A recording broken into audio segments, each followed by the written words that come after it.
కాంగ్రెస్ చెప్పిన jobs calendar bogus calendar అని స్పష్టమైంది. 16 నెలల్లో ఒక్క కొత్త నోటిఫికేషన్ ఇవ్వని కాంగ్రెస్ సర్కార్ 6,000 ఉద్యోగాలు ఇచ్చి 60,000 ఉద్యోగాలు ఇచ్చినట్లుగా పోజులు కొడుతోంది.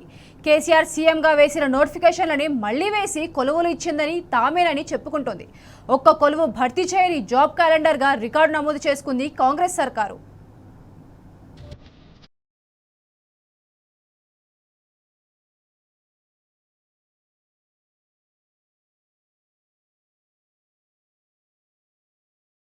అధికారంలోకి వచ్చిన తొలినాళ్లలో మొత్తం 20 రకాల నియామకాలకు సంబంధించిన షెడ్యూల్తో కూడిన జాబ్ క్యాలెండర్ను అసెంబ్లీ వేదికగా డిప్యూటీ సీఎం బట్టి విక్రమార్క ప్రకటించారు.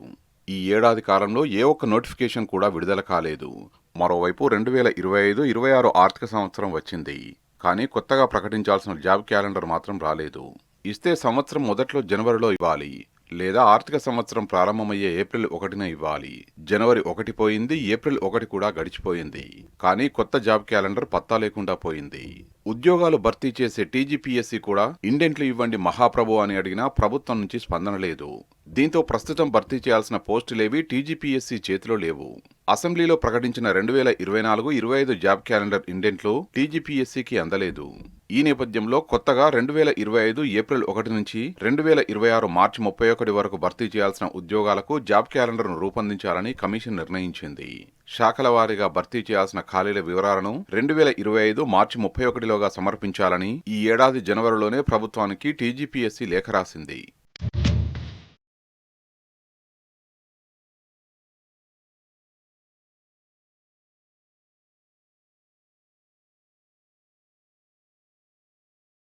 పదహారు నెలల్లో 57,000కు పైగా ఉద్యోగాలను భర్తీ చేసినట్టు ప్రభుత్వం చెప్తున్నది.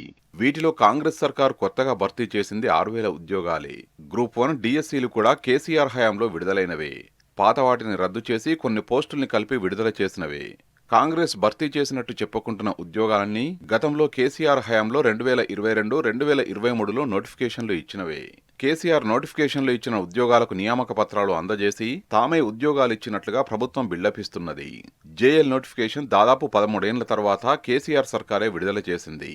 ఇటీవల ఫలితాలు ప్రకటించిన గ్రూప్ 4 సహా పలు పరీక్షలను బీఆర్ఎస్ సర్కారు హయాంలోనే నిర్వహించారు. గ్రూప్ 2, గ్రూప్ 3 నోటిఫికేషన్లు కూడా బీఆర్ఎస్ సర్కారే విడుదల చేసింది. వాటిలో కొన్ని కోర్టు కేసుల కారణంగా నిలిచిపోగా ఇటీవల న్యాయస్థానాల్లో చిక్కుముడులు వీడడంతో ఇప్పుడు నియామక పత్రాలిచ్చి తామే ఇచ్చినట్టు కాంగ్రెస్ సర్కారు చెప్పుకుంటున్నది.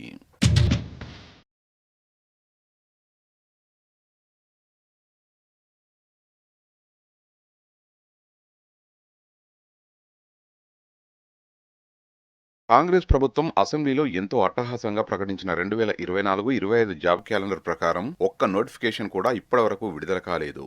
ఈ విధంగా ఒక్క నోటిఫికేషన్ కూడా ఇవ్వని జాబ్ క్యాలెండర్గా రికార్డులకెక్కింది. అక్టోబర్లో గ్రూప్ 1 కొత్త నోటిఫికేషన్ ఇస్తామన్నారు, కానీ ఇవ్వలేదు. విద్యుత్ సంస్థల్లో ఇంజనీరింగ్ పోస్టుల భర్తీకి నోటిఫికేషన్ జారీ చేయాల్సి ఉండగా అది జాడలేదు. జాబ్ క్యాలెండర్పై డిప్యూటీ సీఎం బట్టి విక్రమార్క అసెంబ్లీలో కేవలం ప్రకటన మాత్రమే చేసి చేతులు దులుపుకున్నారు. ఉద్యోగాల భర్తీ ప్రక్రియ చాలా పెద్ద కసరత్తు. తొలుత ఉద్యోగ ఖాళీల వివరాల్ని శాఖల వారీగా తేల్చాలి. అవసరమైన మేరకు కొత్త పోస్టుల్ని మంజూరు చేయాలి. వాటికి ఆర్థిక శాఖ ఆమోదం తెలపాలి. ఆయా ఇండెంట్లు టీజీపీఎస్సీకి, ఇతర రిక్రూట్మెంట్ ఏజెన్సీలకు చేరాలి. ఆ తర్వాతే రిక్రూట్మెంట్ ఏజెన్సీలు నోటిఫికేషన్లు ఇచ్చే ప్రక్రియను ప్రారంభిస్తాయి. ఇందులో ఎక్కడ ఆలస్యం జరిగినా రిక్రూట్మెంట్ ప్రక్రియ ఒక్క అడుగు కూడా ముందుకు పడదు. అయితే ఇటీవలి కాలంలో ఏ ఒక్క ప్రభుత్వ శాఖలోనూ పోస్టుల భర్తీకి ఆర్థిక శాఖ ఆమోదం తెలిపిన దాఖలాలే లేవు.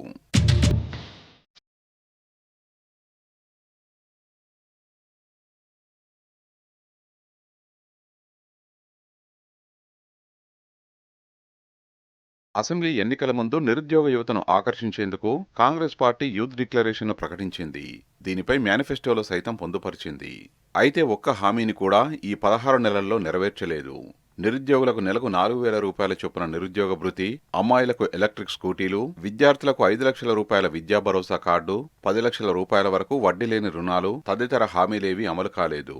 తొలి ఏడాదిలోనే 2 లక్షల ఉద్యోగాల భర్తీ హామీ అటకెక్కింది. ఆఖరకు ఏడాదిలో ఒక్కసారి మాత్రమే ఫీజు వసూలు చేస్తామన్న హామీని కూడా నిలబెట్టుకోలేదు. టెట్, డిఎస్సి వంటి పరీక్షలకు 1,000-2,000 రూపాయల ఫీజులు వసూలు చేసింది. రాష్ట్రంలో అమలవుతున్న పరిపాలనా సంస్కరణలకు అనుగుణంగా కొత్త పోస్టుల్ని మంజూరు చేయడం లేదు. దీంతో కొత్త ఉద్యోగాల కల్పన అనేది కల్పనగానే మిగిలింది.